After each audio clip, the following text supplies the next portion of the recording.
Jaeyoon, bon c'est une marque qu'on connaît déjà sur la chaîne, j'ai déjà présenté pas mal de leurs éclairages, un stabilisateur également qui se trouve là juste derrière moi. Je trouve que leurs produits sont plutôt de bonne qualité après avoir au niveau de la durée parce que beaucoup m'ont fait des retours négatifs. Moi jusque là j'ai absolument rien noté, j'aime bien ces produits, ils sont petits, pratiques, ils ont une gamme complète aussi de produits, il y en a vraiment pour tout le monde, pour tous les budgets. Et aujourd'hui donc je vais te parler de ce produit là qui est le Cinepeer CF100, donc c'est ce petit tube LED là de 100 watts. Et ouais, ce petit truc là il fait 100 watts. Généralement moi quand on me parle de lumière de 100 watts, je pense plutôt à des projecteurs, mais pas forcément à un tube LED comme celui-là. Et tu vas le voir tout au long de cette vidéo, on n'est pas sur un tube LED classique comme on a l'habitude de voir, on est plutôt sur un produit multifonction. Allez, un mot au niveau de la fiche technique, ce tube mesure 50 cm de long sur 4,5 cm de large et 3,8 d'épaisseur. Au niveau de la base, l'épaisseur est de 4,5 cm. La partie LED, quant à elle, mesure 34,3 cm très précisément, j'ai mesuré. Ici, on va trouver un emplacement pour venir recharger cette lumière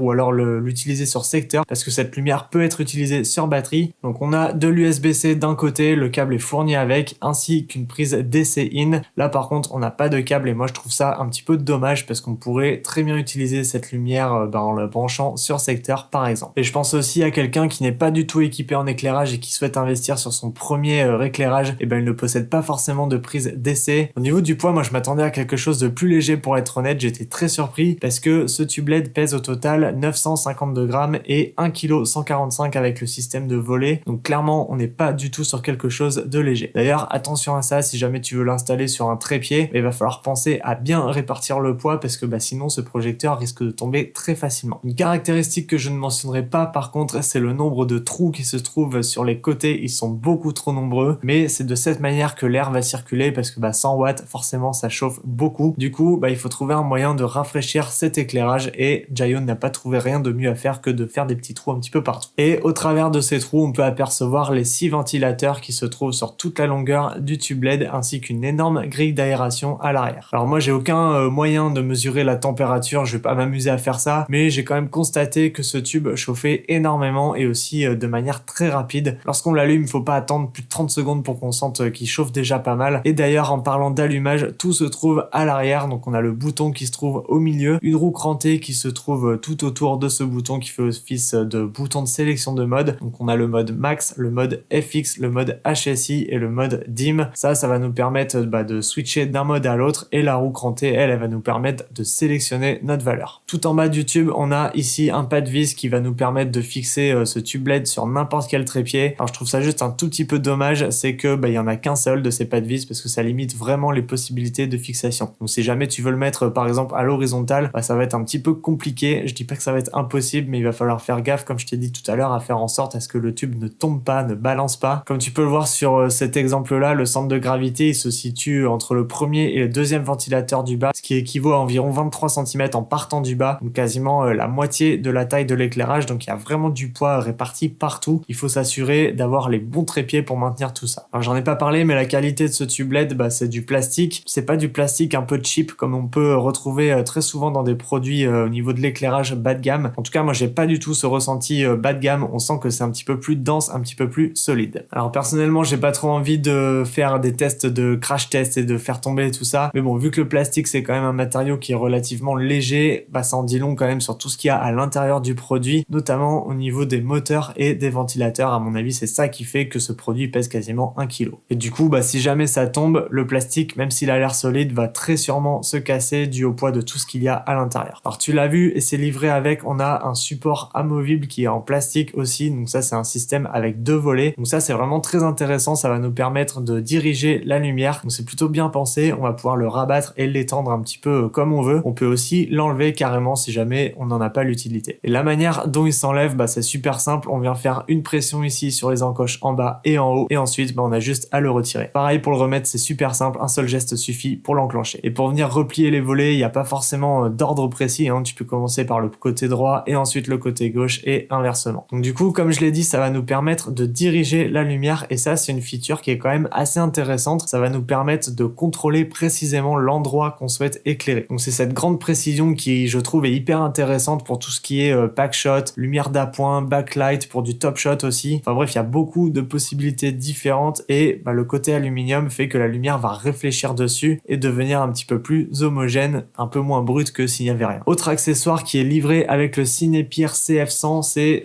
ce petit diffuseur qui est juste ici. Ça, on va le placer autour des volets. Donc la partie en noir, c'est une matière un petit peu élastique. Ce diffuseur, lui, il va nous permettre d'atténuer un petit peu l'intensité de la lumière et de pouvoir mieux diffuser justement cette lumière-là. Donc sur ces exemples que tu vois en ce moment, là, je te montre deux plans. L'un est filmé avec le diffuseur et l'autre est filmé sans le diffuseur. Tu vois quand même qu'on a une lumière beaucoup plus brute sans le diffuseur. Au niveau des réglages, là, j'étais à 50% d'intensité en mode CCT à 5600 Kelvin. Allez, on continue au niveau des caractéristiques. Cet éclairage a un CRI de 96 et un TLCI de 98. Vraiment ce qui se fait de mieux à l'heure actuelle. Au niveau des températures de couleur, on peut aller de 2700 à 6500 Kelvin en mode CCT. Et en termes de puissance, on va atteindre 1370 lux à 1 mètre à 100% d'intensité. Et si jamais on active le mode max, on peut atteindre jusqu'à 2610 lux à 1 mètre. Si on se réfère à la fiche technique, moi je vois un petit point négatif à utiliser le mode RGB car au maximum on va atteindre 143 lux avec la couleur verte, 55,2 lux avec la couleur rouge et 23,8 lux avec la couleur bleue, ce qui pour un éclairage de 100 watts n'est vraiment pas énorme, sachant qu'on peut atteindre plus de 2000 lux avec le mode max à 1 mètre. Après, moi personnellement, le mode RGB, je m'en sers plus pour de l'ambiance comme tu peux le voir ici, pas forcément pour éclairer vraiment une scène en mode keylight. Donc pour moi, c'est pas vraiment dérangeant que le RGB soit moins puissant, mais quand même c'est quelque chose qu'il faut mentionner. Il y a un gros écart quand même entre le mode CCT et le mode RGB au niveau de l'intensité. Alors au niveau des modes, comme je l'ai dit, on a le mode CCT qui lui va nous permettre d'ajuster notre température de couleur allant de 2700 à 6500 Kelvin. Si jamais on appuie une fois sur le mode, ça va l'activer et ensuite pour modifier la valeur, il suffit de rappuyer dessus et ensuite tu peux modifier la valeur, en l'occurrence ici la température et l'intensité de la lumière juste en tournant la molette. Ensuite, on a le mode CCT Max, donc ça va être un boost du mode CCT classique. Pareil, on peut ajuster la température. On a le mode permettant d'accéder à différents effets à la droite, donc on a 6 effets différents. On a le mode Fire, le mode TV, le mode mauvaise ampoule, bougie, SOS et éclair. Et en plus de ça, quelque chose que j'aime beaucoup et que personnellement j'utilise très souvent pour des pack shots, ce sont les modes qui viennent juste après, donc les modes 1, 2, 3, 4, 5, 6, 7. Comme tu peux le voir, la lumière elle va se déplacer d'un côté à l'autre de ce tube LED, donc on a pas mal d'effets comme ça. Moi j'aime beaucoup utiliser le 2 et le 4. Seul petit problème par contre, on ne peut pas changer la couleur, on est sur du rouge par défaut. En tout cas moi j'ai pas trouvé un moyen de changer cette couleur, j'aurais bien aimé avoir du bleu ou du vert, mais en tout cas c'est une fonctionnalité qui est assez cool et qui je dois dire est quand même assez peu présente sur des tubes LED. Ensuite on a le mode HSI, donc ça c'est le mode classique, c'est comme sur tous les panneaux et tous les tubes LED. Tous les éclairages RGB possèdent le mode HSI, donc on peut venir contrôler la teinte, la saturation et la luminosité avec la molette. Seul petit point négatif, je trouve ça un petit peu long de faire le tour de la roue. En plus de ça, je trouve pas que la roue soit de super qualité non plus, tout comme l'écran d'ailleurs. Et étant donné qu'il n'y a aucune possibilité de le connecter en Bluetooth via une application, la roue c'est le seul moyen de modifier les valeurs. Et si jamais elle est de mauvaise qualité, ça rend le produit peut-être pas ultra fiable sur le long terme. Ça reste à voir. Après, l'essentiel est là, tous les modes sont accessibles très facilement et on a ce côté rapidité que moi j'aime beaucoup et qui rend ce produit très agréable à utiliser finalement parce que ça va droit au but et au final c'est ce qu'on recherche. Mais du coup je pense quand même qu'à l'avenir, si jamais ce produit devait être amené à avoir un successeur, il serait bien de pouvoir prévoir une fonctinnalité Bluetooth parce que moi personnellement c'est quelque chose dont je me sers énormément et c'est hyper pratique pour de nombreuses raisons. Premièrement, l'éclairage c'est quelque chose qu'on vient placer généralement en hauteur et si jamais l'accès est compliqué, ça va être très contraignant pour l'utilisateur pour ajuster ses paramètres. Ensuite, on a l'application ZY Vega qui existe déjà chez cette marque. C'est pas quelque chose qu'il faut inventer, qu'il faut passer du temps en R&D. Ça coûte super cher à développer en plus une appli. Là, il faut juste rajouter la fonctionnalité Bluetooth à l'intérieur du tube LED et ainsi permettre aux utilisateurs d'utiliser cette lumière via des groupes parce que en général, quand on utilise plusieurs éclairages de la même marque, on aime bien créer des groupes. C'est beaucoup plus simple à paramétrer et surtout, ça évite de se déplacer partout. Alors, on l'a vu, un tube LED, c'est super pratique pour déboucher des zones en vidéo en l'occurrence, mais c'est un super outil aussi pour de la photo et pas forcément que du pack shot.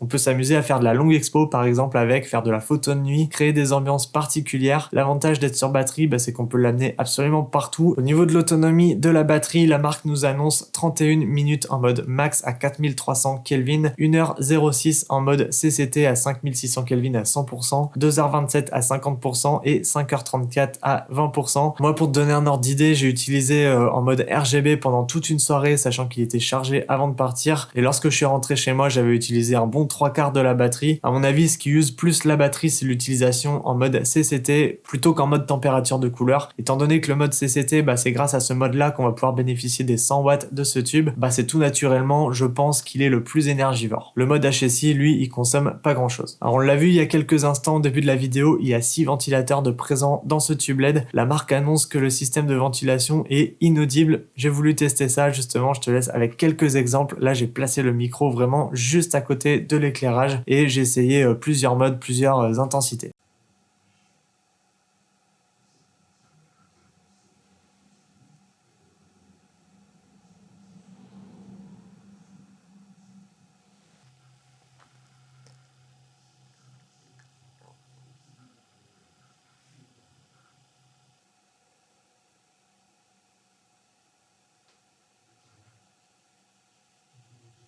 Donc du coup, pour du fast cam, c'est très rare. Les fois, on a besoin de se mettre à 100% d'intensité. Moi, en général, je vais plutôt me trouver autour des 25, 30, 35%. Donc du coup, la ventilation, pour moi, c'est pas tellement un problème. D'autant plus que le tube, d'une part, n'est pas sollicité à 100% et d'autre part, ça perturbe pas du tout le son comme tu as pu le voir. Donc là, Zhiyun a plutôt bien travaillé sur ce point parce qu'on n'entend absolument rien. Et c'est ça, selon moi, qui fait la force de ce produit. C'est qu'on est sur un tube LED RGB, certes. Donc on a ce côté multifonction, lumière d'ambiance, etc. Mais on peut également s'en servir comme lumière principale pour du fast cam grâce au diffuseur. Et ça, c'est un gros point fort parce que sur le terrain, on est capable d'être hyper polyvalent avec un seul produit. Qui dit point fort dit forcément point faible. J'en ai parlé en début de vidéo. Seulement un seul câble USB-C de fourni. On n'a pas de câble DC. Donc ça, je trouve ça vraiment dommage, surtout quand on utilise de l'éclairage sur secteur. On a besoin de longueur de câble. Ici, on n'a rien du tout. On a juste un câble qui doit faire à peu près 1 mètre. Je trouve ça assez dommage. Je pense notamment à du pack shot. En général, quand on fait du pack shot, on fait des longues sessions où on tient plusieurs heures et la batterie va pas tenir. C'est justement là où il faut trouver des solutions pour l'alimenter de manière continue. Ensuite, la toute petite partie écran, je l'ai mentionné tout à l'heure, avec la molette aussi, je trouve que ça fait un petit peu cheap. C'est du plastique de pas très bonne qualité. À l'utilisation, moi, je suis pas hyper à l'aise. J'aurais aimé vraiment une connexion en Bluetooth pour ne pas du tout utiliser cette partie-là et